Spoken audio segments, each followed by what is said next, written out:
বাইরে বৃষ্টি পড়ছে, ব্যাস। আমার কিন্তু ভীষণ মনটা চা চা করছে জানো। এখন বাজছে রাত্রি প্রায় 10টা। চা যে সময় খাওয়া ঠিক নয় সেটা একদম হাড়ে হাড়ে জানি, কিন্তু ভীষণ ইচ্ছা করছে। কি করি বলো তো? খেয়েই ফেলি নাকি? সব দিন তো খাই না।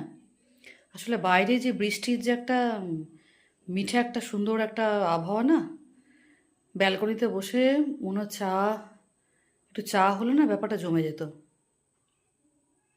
তো খেয়ে নি একটা দিন তো।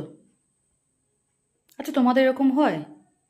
যারা চা লাভার তাদের কি যখন তখন মনটা চা চা করে? খেয়ে ফেলি, বুঝলে। এই যে চা বানাতে বানাতে এখন বাজছে মোটামুটি 10টা 15, মানে আমার ঘড়িতে একটু ফাস্ট থাকে, ওই 10টা 10 5ই হবে। কি আর করা যাবে, মন যখন চাইছে খেয়েই ফেলি। এই যে আমার চা ফুটছে, তো হঠাৎ করে খুব ইচ্ছা হলো, মনটা একটু চা চা করে উঠলো। তো আমি মনকে আর কষ্ট দিলাম না।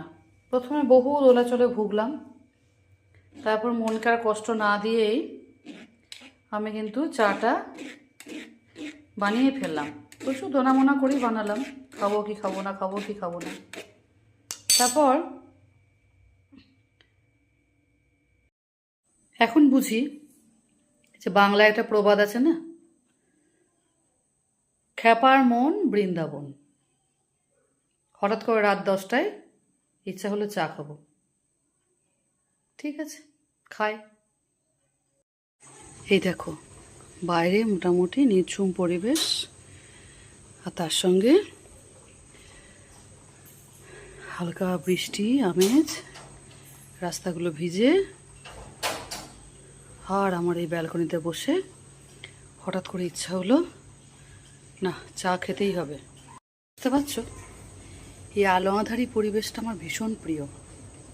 তো তোমাদের কি মাঝে মাঝে সব খ্যাপামি হয়, নাকি সবাই খুব সিরিয়াস? মাঝে মাঝে খ্যাপামো করতে ভালোই লাগে। খাই দেখি। আজকের মতো গুড নাইট। তোমরা তোমাদের মতো করে বৃষ্টি এনজয় করো, আমি একটু গরম গরম চা খাই। টাটা।